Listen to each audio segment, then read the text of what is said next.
Imagine si je te disais que, à l'intérieur de toi, existe une force réelle. Ce n'est pas du mysticisme bon marché, ce n'est pas une illusion motivante, et encore moins une promesse vide. C'est quelque chose de vivant, de silencieux, de profond, une énergie capable de transformer la façon dont tu vis, dont tu te relies aux autres, dont tu rêves, et même cette sensation lourde qui apparaît le matin, quand le réveil sonne et que tout semble n'être qu'un jour de plus, identique aux autres. Mais ce changement ne commence pas à l'extérieur, il commence à l'intérieur. À l'intérieur de toi, là où sont gardées des parts oubliées, étouffées, ignorées avec le temps. Des parts qui ont appris à se taire pour survivre. Carl Gustav Jung, que beaucoup voient comme un psychologue lointain, était en réalité quelqu'un qui a regardé profondément dans l'âme humaine et qui a affirmé quelque chose de puissant. Tu es bien plus que ce que tu crois être. Il a parlé d'un sujet que peu ont le courage d'affronter, l'inconscient. Un territoire invisible mais toujours actif. C'est là que vivent tes douleurs non résolues, tes désirs les plus authentiques, et aussi les réponses que tu cherches, même sans savoir que tu les cherches. Peut-être reconnais-tu cette sensation, être quelque part et sentir, sans pouvoir l'expliquer, que tu n'y appartiens plus, ou ce poids soudain dans la poitrine, qui surgit sans raison apparente, comme s'il manquait quelque chose, sans que tu puisses lui donner un nom. Ce ne sont pas de simples émotions, ce sont des messages. Ton inconscient essaie de te parler. Jung disait que, lorsque nous ignorons ces messages, nous finissons par vivre une vie qui n'est pas vraiment la nôtre. Nous acceptons des relations qui blessent, des travaux qui épuisent, des routines qui n'inspirent plus. Tout cela arrive quand nous nous éloignons de notre essence. Alors, respire profondément maintenant et réfléchis avec moi. As-tu le sentiment de vivre ce pourquoi tu es né? Ou es-tu simplement en train de survivre, en essayant de t'adapter, de maintenir les apparences, de ne pas déranger? Peut-être te reconnais-tu dans quelqu'un qui paraît fort à l'extérieur, mais qui s'éteint à l'intérieur, ou dans quelqu'un qui a abandonné un rêve parce qu'on lui a dit que ce n'était pas pratique, pas sûr, pas possible. Ces histoires ne parlent pas d'échec, elles parlent de déconnexion. Quand nous nous déconnectons de qui nous sommes, la vie perd ses couleurs. Et c'est précisément ici que commence le véritable processus de transformation. Quand la vie perd ses couleurs, beaucoup essaient de réparer cela à l'extérieur. Ils changent de relation, ils changent de travail, ils changent de ville, ils créent de nouvelles routines. Mais malgré tout, le vide demeure. Parce que le problème n'a jamais été à l'extérieur. Il a toujours été à l'intérieur. Et c'est ici qu'entre quelque chose d'essentiel, la valeur que tu te donnes à toi-même. Se valoriser, ce n'est pas répéter de belles phrases devant le miroir en espérant que l'univers comprenne. Se valoriser, c'est vivre comme quelqu'un qui se respecte. C'est arrêter d'accepter des miettes émotionnelles. C'est refuser ce qui te diminue, t'épuise, te réduit au silence. Se valoriser est un acte de courage. Jung disait que ce chemin passe inévitablement par une rencontre difficile, la rencontre avec sa propre ombre. L'ombre, c'est tout ce que tu as appris à cacher, tout ce qui a été jugé inadéquat, excessif, dérangeant. La colère que tu ravales pour paraître fort, l'envie que tu fais semblant de ne pas ressentir, la tristesse qui apparaît au milieu de la journée et que tu masques avec un sourire automatique. L'ombre peut aussi être une force réprimée. L'audace que tu as appris à contrôler, la créativité qu'on t'a dit être irréaliste, le désir de dire non, là où l'on a toujours attendu que tu dises oui. Et voici quelque chose d'important. Réprimer n'élimine pas. Réprimer concentre. Ce qui n'est pas reconnu grandit dans l'ombre. Et lorsqu'il grandit dans l'ombre, il ne devient pas sagesse. Il devient réaction. C'est pour cela qu'il existe des explosions émotionnelles inattendues, des conflits qui semblent disproportionnés, des schémas qui se répètent, même quand tu te promets que cette fois sera différente. L'ombre n'est pas ton ennemi, elle est ton allié la plus honnête. Elle te montre, avec douleur et intensité, exactement là où tu as encore besoin de guérir. Lorsque quelqu'un réagit de façon très forte, ce n'est presque jamais à propos du présent. C'est à propos de quelque chose d'ancien qui n'a jamais été regardé en face. Et lorsque tu permets enfin à cette ombre de remonter à la surface, quelque chose commence à se réorganiser à l'intérieur. Les relations deviennent plus légères, les choix deviennent plus clairs, la respiration change. Se valoriser, c'est arrêter de fuir soi-même. C'est s'asseoir avec ce que tu as essayé d'ignorer pendant des années et dire, en silence, « Je te vois. Et malgré tout, je m'accepte. » Parce que lorsque tu deviens entier, tu n'acceptes plus de vivre comme une moitié dans la vie de qui que ce soit. Avant de continuer, si, à un moment de cette vidéo, quelque chose t'a touché intérieurement, si un mot a fait sens d'une manière silencieuse, laisse un like maintenant. Ce geste simple aide ce contenu à atteindre d'autres personnes qui se trouvent peut-être exactement là où tu étais en l'écoutant. Et si tu veux aller un peu plus loin, écris dans les commentaires ce qui a le plus résonné en toi. Cela peut être une phrase, une prise de conscience, ou simplement « J'ai commencé à comprendre quelque chose aujourd'hui ». Partager cela n'est pas une exposition, c'est un lien. C'est une façon d'honorer ce que Carl Jung enseignait. La conscience grandit lorsqu'elle est reconnue et mise en mots. Et si tu sens que quelqu'un de proche de toi a besoin d'entendre cela, envoie-lui cette vidéo comme un geste de soin. Parfois, tout ce dont une personne a besoin, c'est d'entendre, au bon moment, ce que sa propre âme essayait déjà de lui dire. Lorsque tu commences à te valoriser réellement, quelque chose change silencieusement. Ce n'est pas immédiat. Ce n'est pas bruyant. Mais c'est irréversible. Tu commences à voir où tu te trahissais, où tu disais oui en voulant dire non, où tu te rétrécissais pour pouvoir entrer, où tu acceptais moins que ce que tu méritais, simplement par peur de perdre. Et alors, un choix apparaît. Petit, mais puissant. Choisir d'arrêter de vivre en pilote automatique. Choisir d'écouter ce que tu ressens, même lorsque cela crée de l'inconfort. Choisir de ne plus t'abandonner. Jung appelait cela le processus d'individuation. Ce n'est pas devenir parfait, c'est devenir entier. C'est intégrer ce que tu as montré au monde, avec ce que tu as toujours caché. C'est permettre à ta force et à ta vulnérabilité de coexister. C'est comprendre que tu n'as pas besoin d'éliminer des parts de toi pour être accepté. Lorsque cela commence à se produire, quelque chose d'étrange apparaît. Les personnes autour de toi changent, ou plutôt, celles qui ne vibrent plus avec ce que tu deviens commencent à s'éloigner, non par punition, mais par cohérence. Et à leur place apparaissent des relations plus vraies, des conversations plus profondes, des présences qui n'exigent pas de masque. Tu commences à réaliser que beaucoup de conflits anciens n'étaient pas de la malchance, c'étaient des reflets, des projections. Jung disait que, bien souvent, ce qui nous dérange le plus chez l'autre est quelque chose que nous n'avons pas encore reconnu en nous-mêmes. La colère face à quelqu'un de libre peut cacher un désir réprimé. L'inconfort face à quelqu'un de confiant peut révéler une confiance oubliée. Le jugement excessif pointe presque toujours vers une part niée. Lorsque tu cesses de projeter, tu commences à voir avec clarté. Et la clarté amène la responsabilité. Tu commences à choisir plus consciemment où tu places ton temps, ton énergie, ton affection. Et cela change tout. Parce qu'à présent, tu n'essaies plus seulement de survivre, tu commences à vivre.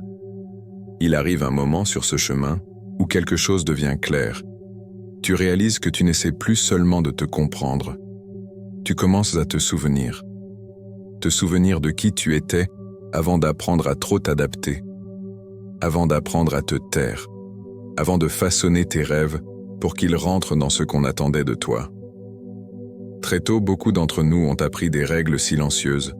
Sois poli, sois fort, ne te plains pas, sois reconnaissant pour le peu, n'exagère pas, ne dérange pas, fais ce qu'on attend de toi, et peu à peu, sans t'en rendre compte, tu t'es éloigné de ce qui était naturel en toi, de la curiosité, du courage, de l'envie d'explorer, de créer, d'exprimer, de ressentir, d'être, tout simplement.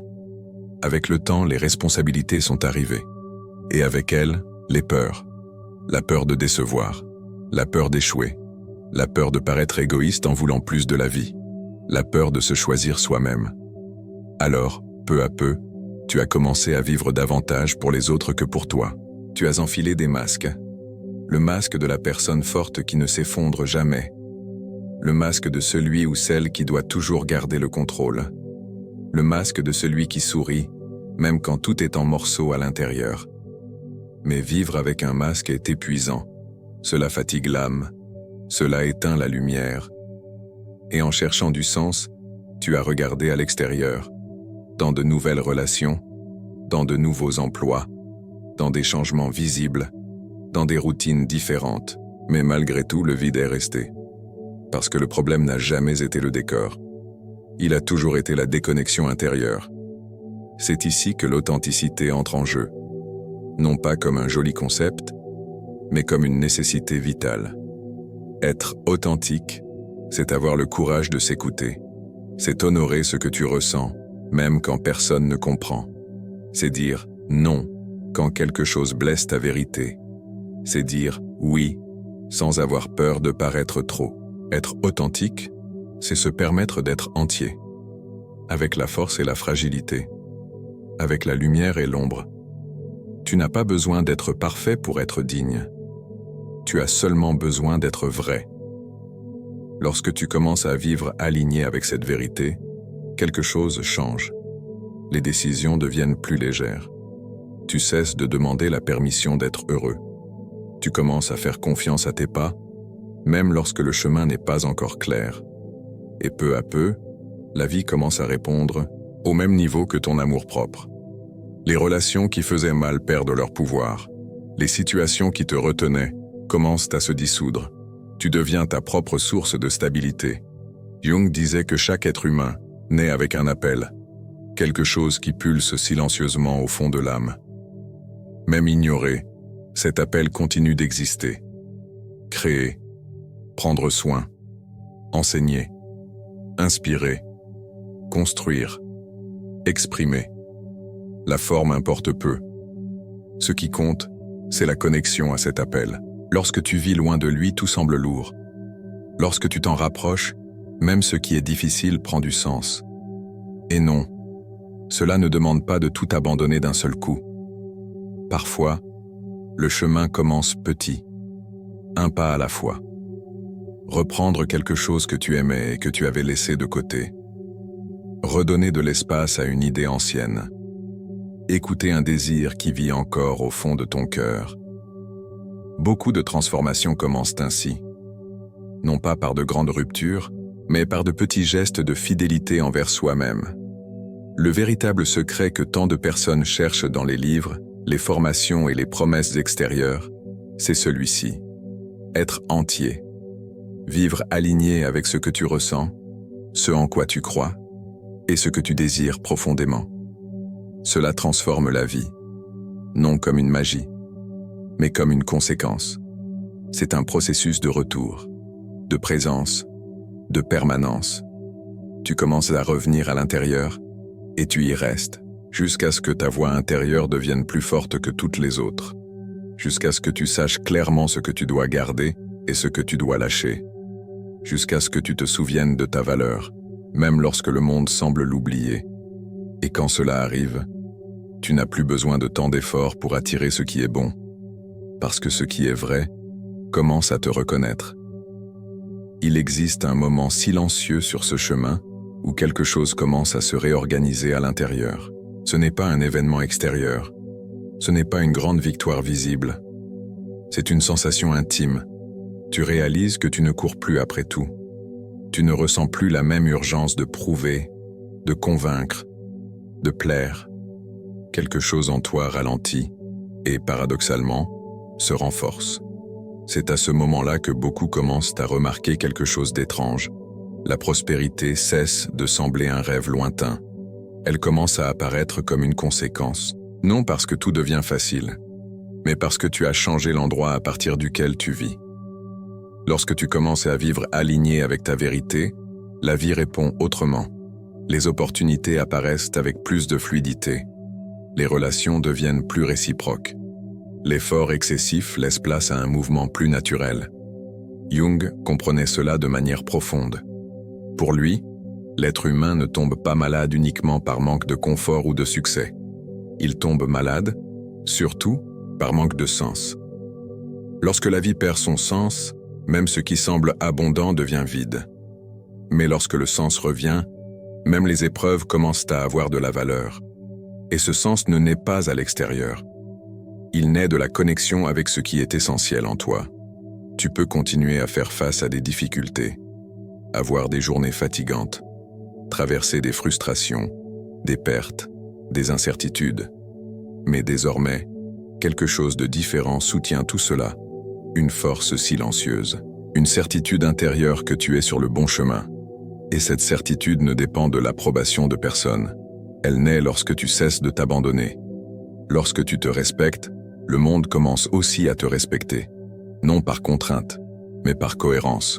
Tu commences à choisir avec plus de conscience où tu investis ton temps, avec qui tu partages ton énergie, ce que tu acceptes et ce que tu laisses partir. Et tout ce qui ne vibre plus avec ce que tu es en train de devenir commence à s'éloigner naturellement, sans conflit, sans lutte, comme si la vie se réorganisait autour de toi. Beaucoup appellent cela la chance, d'autres parlent de coïncidence. Jung appelait cela la synchronicité. Ce n'est pas le hasard, c'est l'alignement. Lorsque tu avances vers toi-même, la vie commence aussi à avancer vers toi. Et ici, nous entrons dans quelque chose d'encore plus profond. La spiritualité. Non comme une religion, non comme un dogme, mais comme une expérience vivante. Il existe en toi une essence qui ne s'est jamais éteinte.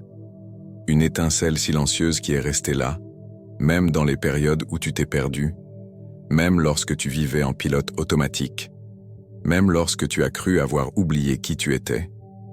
Lorsque tu reviens à toi, tu reviens aussi à cette dimension plus profonde de la vie. Une sensation de ne pas être seul, de faire partie de quelque chose de plus grand, d'être soutenu, même lorsque tout semble incertain. Jung disait que l'être humain a besoin avant tout de sentir que sa vie a un sens. Sans cela, il se fragmente. Avec cela, il se renforce. Et cette quête de sens n'est pas un luxe, c'est une nécessité de l'âme. C'est à ce moment-là que beaucoup commencent à ressentir un éveil. Une envie de vivre autrement, de vivre mieux, de vivre avec plus de vérité. Et, une fois encore, cela ne commence pas à l'extérieur. Cela commence lorsque tu reconnais quelque chose d'essentiel. Tu mérites plus, plus de présence, plus de paix, plus d'authenticité, plus de relations vraies, plus de travail porteur de sens, plus de journées qui ne pèsent pas. Tu n'es pas né pour vivre dans la pénurie émotionnelle, ni dans l'angoisse constante, ni en pilote automatique. Tu es né pour fleurir. Et fleurir ne signifie pas l'absence de douleur. Cela signifie grandir malgré elle. Lorsque tu commences à vivre à partir de cet espace intérieur, ta manière de faire face à la vie change. Tu regardes tes douleurs avec plus de maturité. Tu regardes l'autre avec plus de compassion. Tu choisis avec plus de conscience. Tu cesses de courir après l'approbation. Et tu commences à avancer avec plus de solidité. Et peu à peu, ce qui semblait lointain commence à se rapprocher. Non parce que le monde a changé, mais parce que tu as changé le point à partir duquel tu vis. Et lorsque cela arrive, la vie cesse d'être une lutte permanente et commence à devenir une construction consciente. Arriver jusqu'ici n'était pas un hasard. Si tu as écouté tout cela jusqu'à maintenant, quelque chose en toi était déjà prêt à entendre. Peut-être pas avec l'esprit, mais avec le cœur. Avec cette part silencieuse qui a toujours su qu'il y avait quelque chose de plus, même lorsque tu as essayé de te convaincre du contraire. Il existe un moment dans le processus de transformation où il n'est plus possible de faire semblant de ne pas ressentir. Il n'est plus possible de revenir au pilote automatique. Il n'est plus possible d'ignorer ce qui a été reconnu. Et ce moment, c'est maintenant. Revenir à soi n'est pas un événement isolé, c'est un engagement. Un engagement quotidien envers sa propre vérité. C'est choisir, chaque jour, de ne plus s'abandonner. Même lorsque le monde fait pression, même lorsque l'insécurité apparaît, même lorsque l'ancienne version de toi tente de reprendre le contrôle. Parce qu'elle va essayer. Le familier essaie toujours de tirer en arrière. non par malveillance, mais par habitude. C'est pourquoi suivre ce chemin demande de la présence. Cela demande de l'attention. Cela demande du courage. Le courage d'observer ses pensées. Le courage de ressentir ses émotions sans fuir. Le courage de reconnaître quand quelque chose ne sert plus. Le courage de choisir autrement. Et choisir autrement n'est pas toujours confortable. Parfois, cela fait mal. Parfois, cela fait peur. Parfois, cela donne l'impression d'aller à l'encontre de tout ce que tu as appris. Mais il y a quelque chose d'important que tu dois te rappeler. L'inconfort de la croissance n'est jamais plus grand que la douleur de continuer à se trahir. Lorsque tu commences à vivre à partir de ton authenticité, la vie change de réponse. Tu n'as plus besoin de supplier pour obtenir de l'attention. Tu n'as plus besoin de t'adapter là où tu n'as pas ta place. Tu n'as plus besoin de mendier l'amour, la reconnaissance ou la validation. Tu commences à attirer, non parce que tu essaies, mais parce que tu deviens. La vie fonctionne comme un miroir silencieux. Elle reflète le niveau de vérité avec lequel tu choisis de vivre. Lorsque tu te respectes, le monde apprend à te respecter. Lorsque tu t'écoutes, les choix deviennent plus clairs. Lorsque tu te valorises, les relations se réorganisent. Lorsque tu t'alignes avec qui tu es réellement, l'effort excessif commence à disparaître. Non parce que tout devient facile, mais parce que cela a enfin du sens. Et vivre avec du sens change tout.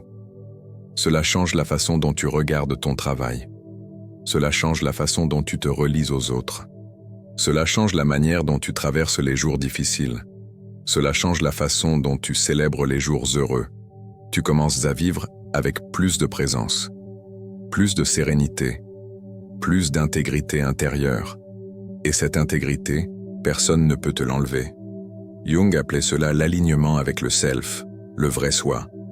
Celui qui ne dépend pas de l'approbation, qui ne vit pas pour plaire, qui ne se définit pas par les rôles qu'il a appris à jouer. Ce soi a toujours été là, même lorsque tu t'en es éloigné, même lorsque tu t'es perdu, même lorsque tu as cru qu'il était trop tard. Il n'est jamais trop tard pour revenir. Revenir à soi, c'est revenir à la maison. Et lorsque tu reviens à la maison, la vie commence à répondre autrement. L'amour cesse de blesser et commence à renforcer. Le travail cesse d'épuiser et commence à nourrir. Les jours cessent de peser et commencent à inspirer. Non parce que tout devient parfait, mais parce que, pour la première fois, tu es en paix à l'intérieur. Et cette paix ne vient pas de l'absence de problème, elle vient de la présence de la connexion. Connexion avec ton essence, avec ta vérité, avec ce qui compte vraiment. Maintenant, avant de conclure, je t'invite à un geste simple mais puissant.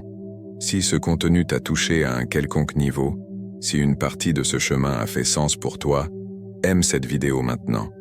Ce geste aide ce message à atteindre d'autres personnes qui sont, elles aussi, prêtes à se souvenir de qui elles sont. Et si tu en ressens l'élan, laisse un commentaire juste en dessous. Cela n'a pas besoin d'être quelque chose de complexe. Une phrase suffit, une décision, une intention. Par exemple, aujourd'hui je choisis de me respecter. Je suis prêt à vivre avec plus de vérité. Il est temps de revenir à moi. Lorsque tu écris, tu renforces ton propre engagement. Et sans même t'en rendre compte, tu inspires d'autres personnes qui te lisent. Cet espace n'est pas seulement une chaîne, c'est un point de rencontre, un lieu où la conscience se reconnaît. Et si tu sens que tu veux continuer ce voyage, abonne-toi à la chaîne et active les notifications, parce que ceci n'est pas la fin, c'est seulement un chapitre. Il y a encore beaucoup à approfondir, beaucoup à intégrer, beaucoup à se rappeler, et à chaque nouveau pas, tu te sentiras plus entier, plus connecté, plus aligné avec la vie que tu mérites de vivre. Merci d'être ici, merci d'avoir écouté, merci d'avoir choisi de ne pas t'abandonner. On se retrouve au prochain chapitre de ce chemin de retour vers toi.